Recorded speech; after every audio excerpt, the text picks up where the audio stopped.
사도신경으로 우리 신앙을 고백하겠습니다. 나는 전능하신 아버지 하나님 천지 창조주를 믿습니다. 나는 그의 유일하신 아들 우리 주 예수 그리스도를 믿습니다. 그는 성령으로 잉태되어 동정녀 마리아에게서 나시고 본디오 빌라도에게 고난을 받아 십자가에 못 박혀 죽으시고 장사된 지 사흘 만에 죽은 자 가운데서 다시 살아나셨으며 하늘에 오르시어 전능하신 아버지 하나님 우편에 앉아 계시다가 거기로부터 살아있는 자와 죽은 자를 심판하러 오십니다. 나는 성령을 믿으며 거룩한 공교회와 성도의 교제와 죄를 용서받는 것과 몸의 부활과 영생을 믿습니다. 아멘. 하나님께서 오늘 우리에게 주시는 말씀은 누가복음 14장입니다. 신약 성경 119쪽 누가복음 14장 말씀을 교독하겠습니다. 안식일에 예수께서 한 바리새인 지도자의 집에 떡 잡수시러 들어가시니 그들이 엿보고 있더라. 주의 앞에 수종병 든 한 사람이 있는지라. 예수께서 대답하여 율법 교사들과 바리새인들에게 이르시되 안식일에 병 고쳐 주는 것이 합당하냐 아니하냐. 그들이 잠잠하거늘 예수께서 그 사람을 데려다가 고쳐 보내시고 또 그들에게 이르시되 너희 중에 누가 그 아들이나 소가 우물에 빠졌으면 안식일에라도 곧 끌어내지 않겠느냐 하시니 그들이 이에 대하여 대답하지 못하니라. 청함을 받은 사람들이 높은 자리 택함을 보시고 그들에게 비유로 말씀하여 이르시되 네가 누구에게나 혼인잔치에 청함을 받았을 때에 높은 자리에 앉지 말라. 그렇지 않으면 너보다 더 높은 사람이 청함을 받은 경우에 너와 그를 청한 자가 와서 너더러 이 사람에게 자리를 내주라 하리니 그때 네가 부끄러워 끝자리로 가게 되리라. 청함을 받았을 때에 차라리 가서 끝자리에 앉으라. 그러면 너를 청한 자가 와서 너더러 벗이어 올라 앉으라 하리니 그때에야 함께 앉은 모든 사람 앞에서 영광이 있으리라. 무릇 자기를 높이는 자는 낮아지고 자기를 낮추는 자는 높아지리라. 또 자기를 청한 자에게 이르시되 네가 점심이나 저녁이나 베풀거든 벗이나 형제나 친척이나 부한 이웃을 청하지 말라. 두렵건대 그 사람들이 너를 도로 청하여 네게 갚음이 될까 하노라.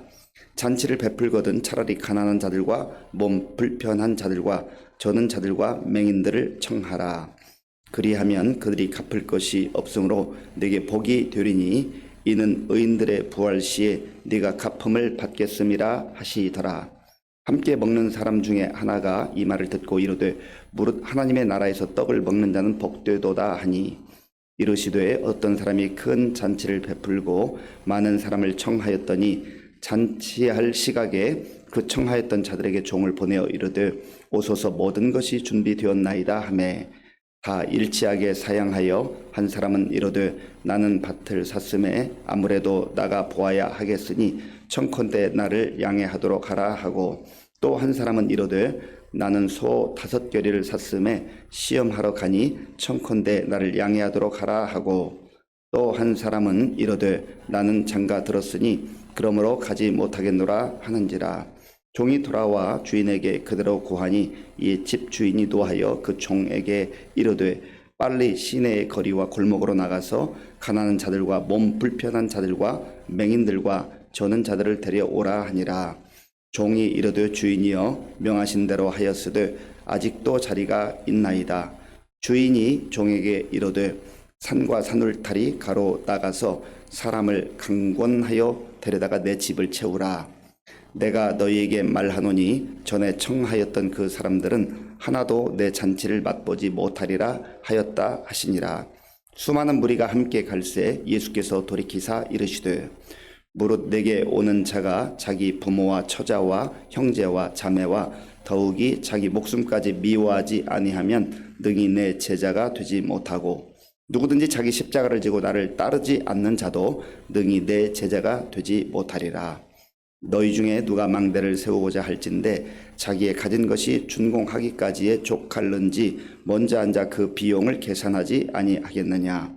그렇게 아니하여 그 기초만 쌓고 능히 이루지 못하면 보는 자가 다 비웃어 이르되 이 사람이 공사를 시작하고 능히 이루지 못하였다 하리라. 또 어떤 임금이 다른 임금과 싸우러 갈 때에 먼저 앉아 1만 명으로서 저 2만 명을 거느리고 오는 자를 대적할 수 있을까 헤아리지 아니하겠느냐. 만일 못할 터이면 그가 아직 멀리 있을 때 사신을 보내어 화친을 청할지니라. 이와 같이 너희 중에 누구든지 자기의 모든 소유를 버리지 아니하면 능히 내 제자가 되지 못하리라. 소금이 좋은 것이나 소금도 만일 그 맛을 잃으면 무엇으로 짜게 하리요. 땅에도 거름에도 쓸데없어 다 내버리느니라. 들을 귀가 있는 자는 들을지어다 하시니라. 아멘. 예수님께서는 계속해서 하나님 나라에 대해서 선포하고 계십니다.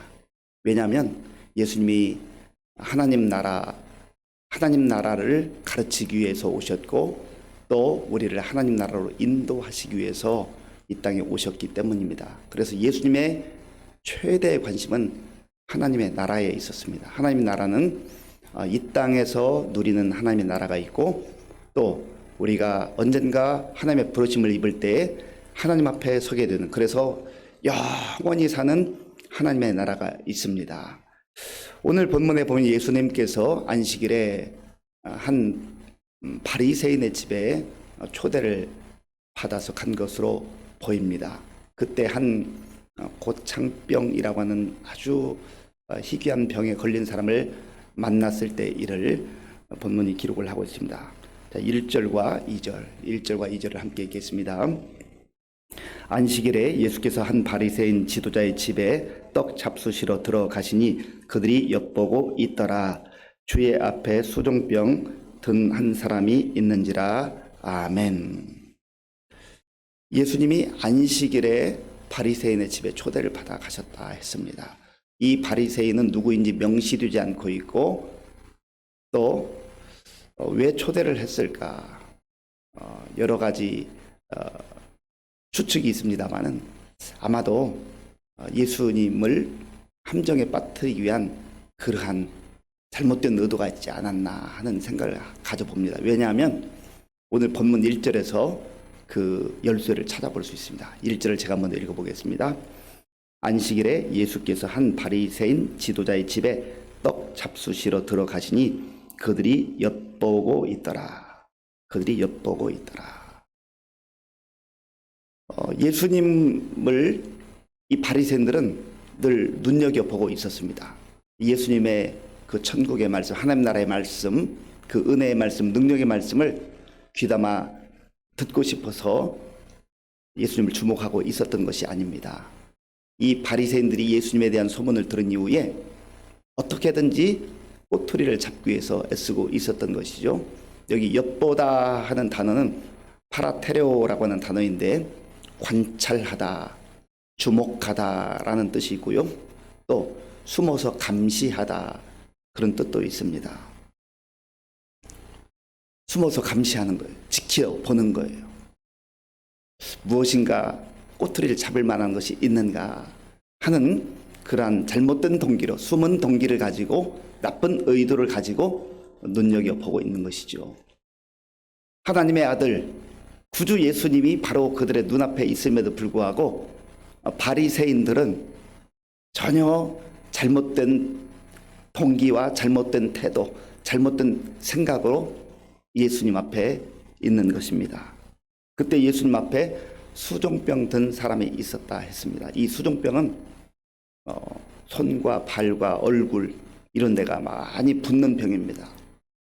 혈관에 어떤 문제가 생겨서 붓는 그러한 병이었습니다. 그때 예수님께서 이 바리새인들, 엿보는 사람들의 의도를 간파하신 것이죠. 이들이 왜 엿보고 있겠습니까? 오늘이 안식일인데 저 나사렛 예수가 과연 안식일을 깨트리는가 깨트리지 않는가, 자기들이 정해놓은 율법 규정을 지키는가 지키지 않는가, 그것을 지금 엿보고 있는 겁니다. 이들의 마음속에는, 이들의 생각 속에는 예수님께서 오늘 어떤 말씀을 하실까, 어떤 은혜로운 말씀을 하실까, 그 말씀을 좀 들어야 되겠다. 열린 마음으로, 겸손한 마음으로, 사모하는 마음으로 그렇게 있지 않다고 하는 것이죠. 그때 예수님께서 말씀하세요. 자, 3절 말씀 4절 말씀, 3절 4절을 제가 읽겠습니다. 예수께서 대답하여 율법 교사들과 바리새인들에게 이르시되 안식일에 병 고쳐주는 것이 합당하냐 아니하냐. 그들이 잠잠하거늘 예수께서 그 사람을 데려다가 고쳐 보내시고 아멘. 예수님께서 그들의 생각을 다 아신 거예요. 그리고 율법사들과 바리새인들에게 안식일에 병 고쳐주는 것이 옳은 것이냐 옳지 않은 것이냐, 합당하냐 합당하지 않느냐. 지금 예수님은 바리새인과 율법사들도 보고 있지만 이 병들어 고통 가운데 살아가는 이 사람을 주목하고 있는 것이죠. 어제도 말씀드렸죠. 긍휼의 마음, 긍휼의 시선으로 보고 있는 거예요. 긍휼하신 마음, 이 긍휼이라고 하는 단어는 창자가 끊어지는 아픔. 왜 아파하겠습니까? 사랑하니까요. 사랑하니까 창자가 끊어질 정도의 아픔을 가지고 이 수종병 든 사람을 보는 것이죠. 그리고 예수님께서는 아파만 하지 않고 긍휼히 여기시지만 않고 그를 고쳐주셨다 말씀하셨습니다. 예수님은 바로 그런 분이에요. 예수님께서 우리의 구주가 되시는 것은 하나님의 아들로서 이 땅에 오셔서 하늘의 권세와 그 영광을 하나님의 나라를 증거하는데, 하나님 나라를 선포하는데, 하나님 나라를 보여주시는데 이렇게 사용하셨던 것이죠. 문제는 무엇입니까? 율법사들과 이 바리새인들은 이렇게 고통당하고 고난당하는 이런 영혼에 대해서 전혀 아파하지 않는다는 거예요. 이들의 최대의 관심은 안식일을 지키느냐 지키지 않느냐, 그 율법의 잣대를 가지고 판단하고 정죄하고 있는 것이죠. 자기들은 다 옳다고 생각했어요. 자기들은 의롭다고 생각했어요. 그리고 다른 사람들이 거기에 미치지 못할 땐 판단하고 정죄했다고 하는 겁니다. 오늘날 우리 시대에도 보면 내가 좀 더 성경을 많이 안다 해서, 많이 읽었다 해서, 많이 암송한다 해서, 내가 신앙생활 오래 했다 해서 그 말씀 가지고 다른 사람을 판단하고 정죄할 때가 있다고 하는 겁니다. 이 말씀을 묵상할 때마다 저는 목사로서 두려운 마음을 갖습니다. 그래서 하나님 앞에서 늘 겸손하게 마음을 열고 귀를 열고 주의 음성을 듣지 않으면 너무나 쉽게 판단하고 정죄할 수 있기 때문에 그렇습니다. 어떤 정해진 율법, 규칙 중요할 수 있지만, 그러나 예수님께서 말씀하시는 것은 그 모든 것이 생명을 살리는 일, 생명을 건지는 일보다 더 귀하겠느냐라고 하는 거예요.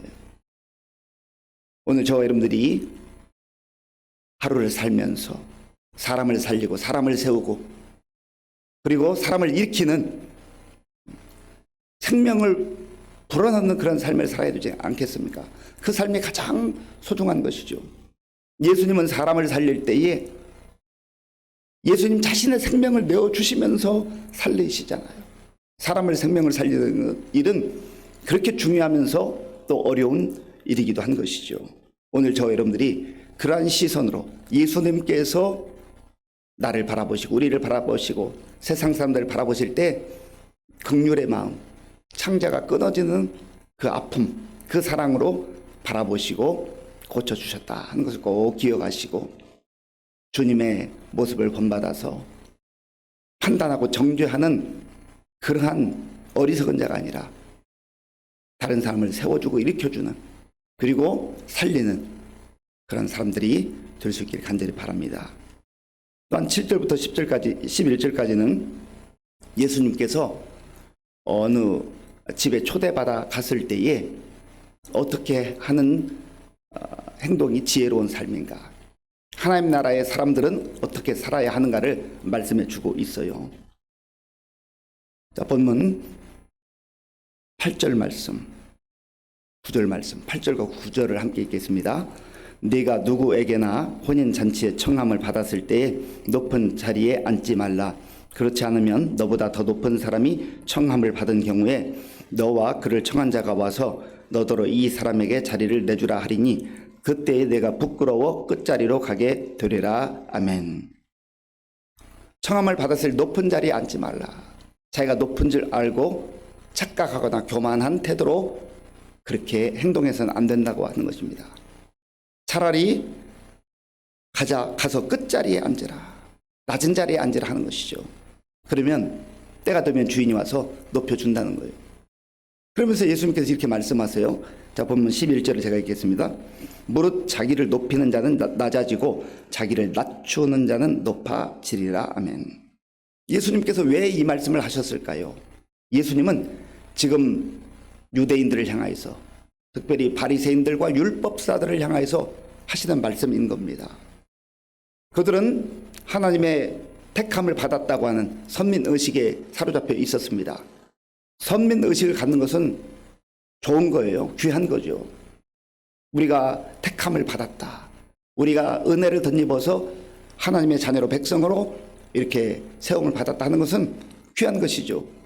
그런데 문제는 선민의식을 가지고 역시 다른 사람을 판단하고 정죄하는 교만한 자로 살아가는 것이죠. 다 된 줄로 아는 거예요. 하나님께서 왜 택해 주셨겠습니까? 하나님께서 왜 불러주셨겠어요? 먼저 불러주셨겠어요? 자격이 있거나 능력이 있어서가 아니에요.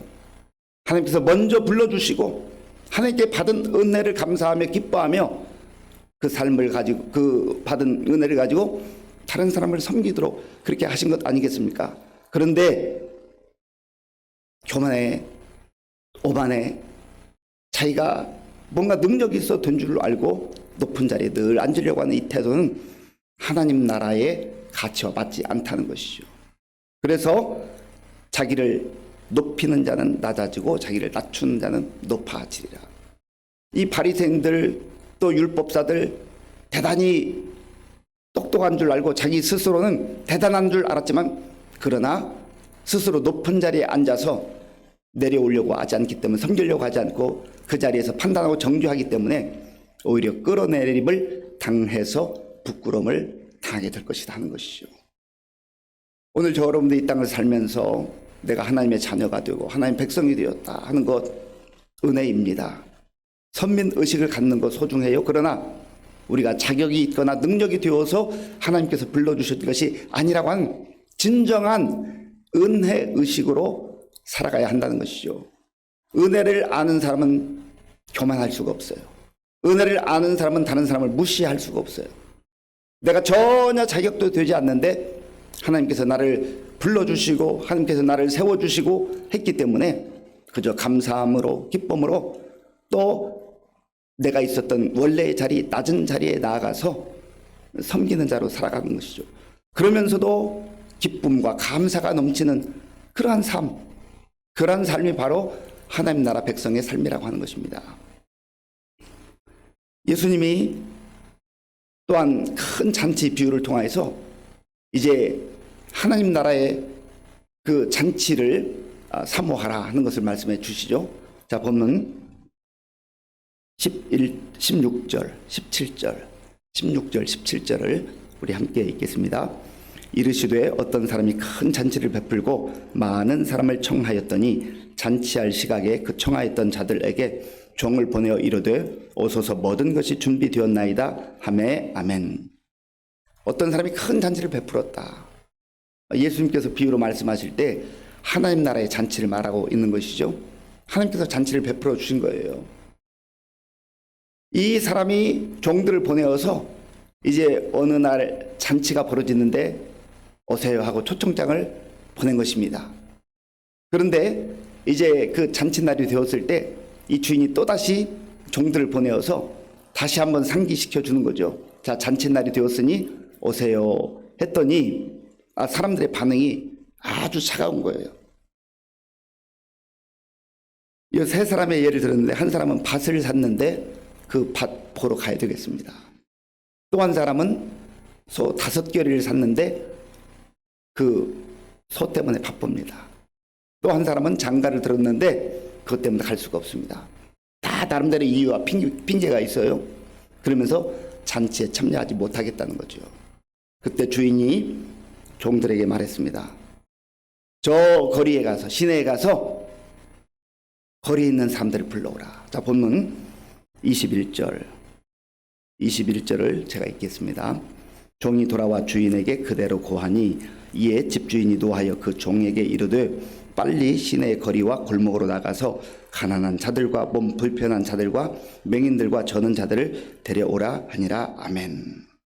원래는 잔치에 초대받을 만한 자격이 없는 사람들, 그저 길에서 어렵게 배회하는 사람들, 이러한 사람들을 주인이 불러오라 했습니다.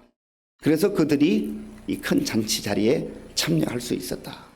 그런데도 자리가 비어있자 주인이 말했습니다. 23절 주인이 종에게 이르되 길과 산울타리 가로 나가서 사람을 강권하여 데려다가 내 집을 채우라. 아멘. 여기서 강권하다라고 하는 의미는 강제적이란 말이 아니에요. 강하게 권면하다. 애절한 마음으로 지금 잔치 자리에 자리가 비었으니 어서 오라고 그렇게 강하게 권면하라. 그렇게 말씀하는 거지요. 무슨 말씀입니까? 이 잔치가 벌어지는 것은 하나님의 나라 천국이에요. 천국 잔치를 맛보라고 사람들에게 끊임없이 초청장을 보내고 복음을 전하지만 사람들이 다 이유와 핑계가 있어요. 바쁘다는 거예요. 거기 갈 시간이 없다는 거예요. 정말 중요한 것이, 정말 소중한 것이 무엇인지를 모르고 사는 것이죠. 그 밭, 소 산 것과 비교할 수 없는 엄청난 잔치, 하나님 나라의 영광의 잔치를 거절하는 사람들이 오늘도 이 세상에 너무나 많다는 거죠. 그래서 주님께서는 가서 사람들에게 강권하라, 강권하라, 강하게 권하라. 역시 긍휼의 마음으로 권하라는 거죠. 창자가 끊어지는 아픔으로 권하라. 오늘 우리에게 주신 사명입니다. 또한 우리가 오늘 여기에 있을 수 있는 것은 누군가 우리 앞서서 우리를 위해서 주의 은혜를 먼저 입은 사람들이 우리에게 창자가 끊어지는 그 아픔과 사랑을 가지고 전해 주었기 때문에 우리가 그 은혜를 입게 된 것 아니겠습니까? 오늘 저 여러분들이 이 말씀 마음에 깊이 기억하시고 하나님 나라의 백성으로서 오늘도 복음을 마음에 품고 사람을 살리고 사람을 세우고 또 복음을 증거하는 그런 복된 삶을 살아갈 수 있기를 간절히 바랍니다. 아버지 하나님 감사합니다. 하나님의 은혜 가운데 우리가 자격도 없고 능력도 없는데 은혜로 구원받았음을 다시 한번 기억하게 하시고 교만하지 말게 하시고 겸손한 자세로 낮은 자리에 처하며 섬기면서도 기쁨과 감사와 감격이 넘치는 복된 삶을 살아가게 하여 주시옵소서. 예수님의 이름으로 기도하옵나이다. 아멘. 주기도문으로 예배를 마치겠습니다. 하늘에 계신 우리 아버지, 아버지의 이름을 거룩하게 하시며 아버지의 나라가 오게 하시며 아버지의 뜻이 하늘에서와 같이 땅에서도 이루어지게 하소서. 오늘 우리에게 일용할 양식을 주시고 우리가 우리에게 잘못한 사람을 용서하여 준 것과 같이 우리 죄를 용서하여 주시고 우리를 시험에 빠지지 않게 하시고 악에서 구하소서. 나라와 권능과 영광이 영원히 아버지의 것입니다. 아멘. 엿보며 살아가는 사람들이 있습니다. 파라테레오. 잘못된 동기와 잘못된 태도로 이렇게 살아가고 신앙생활하면 교회에서든 가정에서든 직장에서든 늘 판단하고 정죄하는 자로, 그래서 사람을 힘들게 하고 상처 주는 인생으로 살아갑니다. 그러나 하나님 나라의 백성들은 사람을 세우고 살리는 그런 일로 부름을 받았습니다. 우리가 오늘도 겸손하게 하나님 나라 천국 잔치에 그 기쁨을 맛볼 뿐만 아니라 또 이 잔치에 기쁨을 누리지 못하는 사람들 가서 전하고 복음을 증거하는 그런 주의 제자들로 살아갈 수 있도록 기도하시고 나라와 민족을 위해서 지도자를 위해서 기도해 주시고 지금 튀르키예에 큰 지진이 나서 많은 사람 죽어가 고통 가운데 있는데 위해서 기도해 주시기 바랍니다. 또 우리 교회와 성도님들을 위해서 기도할 때 우리 어르신들과 또 다음 세대를 위해서 기도해 주시고 환우들을 위해서 기도해 주시기 바랍니다. 우리 다음 세대를 위해서 기도할 때 금요일부터 주일까지 우리 아동부 겨울 성경학교가 있는데 하나님의 큰 은혜가 임할 수 있도록 기도해 주시고 또 우리 군복무중 청년들 오늘 수요 기도를 위해서 기도해 주시고 또 선교사님들로 함께 기도하겠습니다. 아버지 하나님 감사합니다. 하나님께서 은혜를 베풀어 주셔서 오늘도 우리에게 새로운 날 허락하시고 먼저 하나님께 우리의 마음과 정성을 다하여 예배 드릴 수 있도록 인도해 주셔서 감사합니다. 예수님께서 하늘의 영광을 버리시고 이 땅에 오셔서 우리를 위해서 하나님 나라의 복음을 증거하시고 또 섬기시며 십자가를 지기까지 긍휼의 마음으로 긍휼의 시선으로 우리를 바라보시고 세상을 바라보시고 우리를 구원해 주신 것을 감사합니다. 하나님 아버지, 우리가 은혜 받은 자로 살아갈 수 있도록 인도하여 주시옵소서. 아버지 하나님, 교만하지 않게 하시고 오만하지 않게 하시고 우리가 조금 더 아는 것, 조금 더 먼저 경험을 가지고 다른 사람을 쉽게 판단하고 정죄하는 어리석은 자로 살아가지 않도록 인도하여 주시옵소서. 예수님께서 우리에게 친히 보여주신 것처럼 아버지 하나님 창자가 끊어지는 그 아픔과 사랑으로 다른 사람들을 바라보게 하시고 또 그들의 아픔과 고통에 동참할 뿐만 아니라 손을 내밀어 일으켜 세워줄 수 있는 우리 모두가 될 수 있도록 인도하여 주시옵소서. 아버지 하나님 끊임없이 우리의 교만을 쳐서 아버지 하나님 십자가에 못 박게 하시고 예수님께서 친히 보여주신 것처럼 겸손한 자로 살면서도 기쁨과 감격이 넘치는 은혜의 삶을 살아갈 수 있도록 인도하여 주시옵소서. 아버지 하나님, 큰 잔치를 배설하시고 우리를 이미 그 잔치에 초청해 주셨을 뿐만 아니라 또 아직도 이 큰 잔치와 하늘나라의 잔치와 상관없이 살아가는 사람들에게 복음을 전하라 말씀하신 아버지 하나님, 우리 주변에 있는 사람들에게 이 천국 복음을 담대하게 증거하는 전도자로 살아갈 수 있도록 주님 도와주시옵소서.